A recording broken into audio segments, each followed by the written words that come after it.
Monsieur le Président, chers collègues, nous affrontons la 5e vague de Covid. Le vaccin est une arme importante contre la pandémie, encore plus quand s'y ajoutent dépistage et gestes barrières. Cette 5e vague montre que le pass, qu'on y soit favorable ou pas, ne saurait se substituer à une politique de santé publique. Hôpitaux et services d'urgence jusqu'aux médecins de ville, tous souffrent face à cette nouvelle vague conjuguée au retour des épidémies hivernales, notamment les bronchiolites des plus jeunes. Comment s'étonner que ce soit si difficile alors que 100 000 lits ont été supprimés en 20 ans, 17 600 depuis 2017, 5 700 en 2020, l'année du Covid et du Ségur de la santé, l'année où personne n'a pu ignorer le manque de lits d'hôpitaux, d'urgence et de réanimation, l'année où nous avons applaudi les personnels hospitaliers. Cela touche au scandale d'État.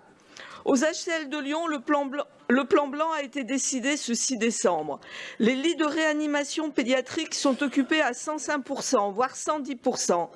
Dans toutes les paroles des soignants, médecins et infirmiers, reviennent les thèmes de l'accélération terrible des difficultés avec le Covid, le regret jusqu'à la culpabilité de ne pas pouvoir faire le travail comme il le faudrait, la déception après le Ségur de la santé, le sentiment d'abandon.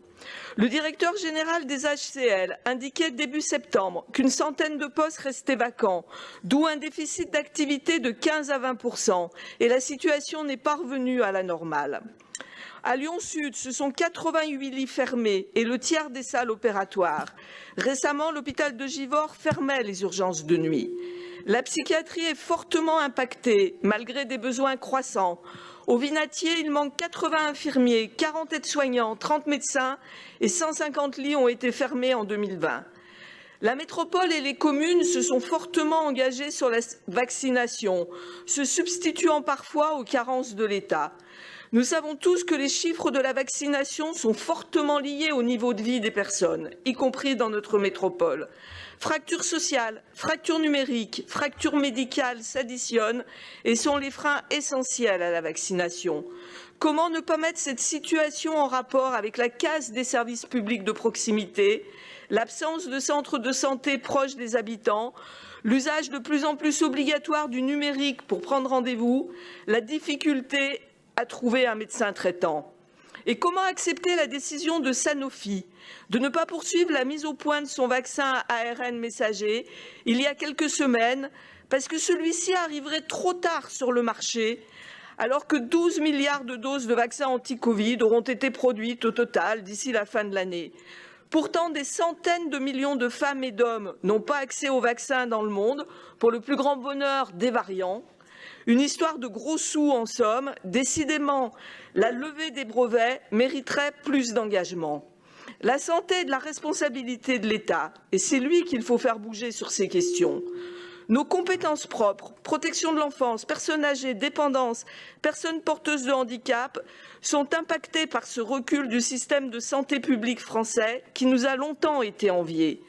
Sans compter que des pans entiers d'activités, considérés jusqu'alors comme relevant du médical, vieillissement, handicap, maladies psychiatriques, et financés auparavant par la sécurité sociale, passent au médico-social.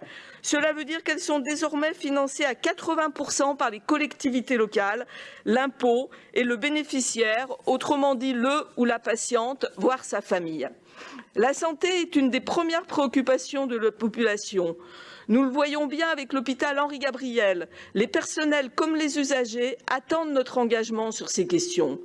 Nous sommes un partenaire incontournable du système de santé, représenté dans plusieurs conseils d'administration des hôpitaux. Nous rendons un avis sur le plan régional de santé, sur lequel notre Assemblée a débattu en 2018. À cette époque, le directeur de l'ARS s'alarmait dans la presse du trop grand nombre de gens qui se rendent aux urgences. Envisageait la disparition de 6 services d'urgence dans le département et la métropole au bénéfice des services de soins non programmés, incapables d'absorber une activité identique. Un rapport publié en 2019 par le Conseil mondial de suivi de la préparation aux urgences sanitaires mis en place par l'OMS alertait sur l'incapacité du monde à faire face à une pandémie, jugeant le risque de survenue d'une crise majeure élevé. Le livre blanc fixant la stratégie française de défense et sécurité nationale affirmait en 2013 Le risque existe notamment d'une nouvelle pandémie hautement pathogène et à forte létalité, résultant par exemple de l'émergence d'un nouveau virus franchissant la barrière des espèces.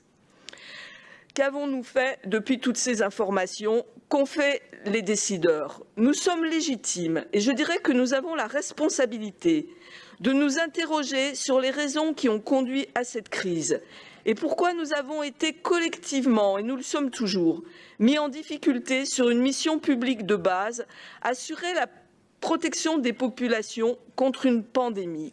Il n'est plus temps d'attendre, même pas une échéance électorale.